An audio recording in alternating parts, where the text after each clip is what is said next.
વરસાદને લઈ વધુ એક અપડેટ સામે આવી રહી છે। સાબરકાંઠામાં હમીરગઢ ગરનાળામાં બસ ડૂબી। રેલવે અંડરપાસમાંથી બસ પસાર કરવા જતા બસ ડૂબી હતી। બસ ડૂબતા ડ્રાઈવર અને કંડક્ટરનો આબાદ બચાવ થયો। સ્થાનિકોએ ડ્રાઈવર અને કંડક્ટરનું રેસ્ક્યુ પણ કર્યું હતું। તો દ્રશ્યો ટીવી સ્ક્રીન પર આપ જોઈ રહ્યા છો કે આ બસ ફસાઈ હતી વરસાદી પાણી ભરાવાના કારણે। સંવાદદાતા યશ આપણી સાથે જોડાયેલા છે। યશ, સાબરકાંઠામાં વરસાદી પાણીમાં બસ ફસાય, હાલ શું સ્થિતિ?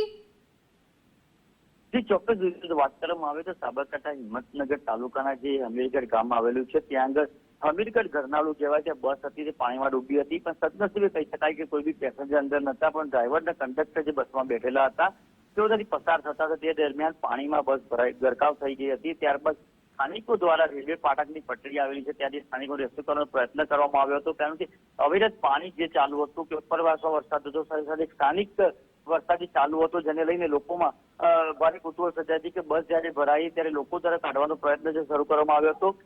સરકારી બસ ડૂબતા કંડક્ટર અને જે ડ્રાઈવર છે તે બસની ઉપર ચડી ગયા હતા અને આખી બસ પાણીમાં ગરકાવ જે થઈ હતી। સ્થાનિકો દોડી ગયા અને જેમના દ્વારા જે કંડક્ટર ડ્રાઈવરને બચાવવાનો પ્રયત્ન હાથ ધરવામાં આવ્યો, પણ કહી શકાય કે જે પ્રમાણે અંડરબ્રિજમાં જે પાણી છે પરંતુ કોઈ પણ પ્રકારની કાર્યવાહી તંત્ર દ્વારા કરવામાં નથી આવતી। અવારનવાર તાલુકા પંચાયત હોય કે કોઈ બી પાલિકા હોય જેના દ્વારા પ્રી મોન્સૂન કામગીરી કરવામાં આવે છે, પરંતુ આ જ રીતે જો પરિસ્થિતિ ચાલતી રહી તો હવે અવારનવાર મોટી ઘટના બની શકે તેમાં કોઈ નવાઈ નહીં। જી ધ્રુષા। યશ, માહિતી બદલ આભાર આપનો।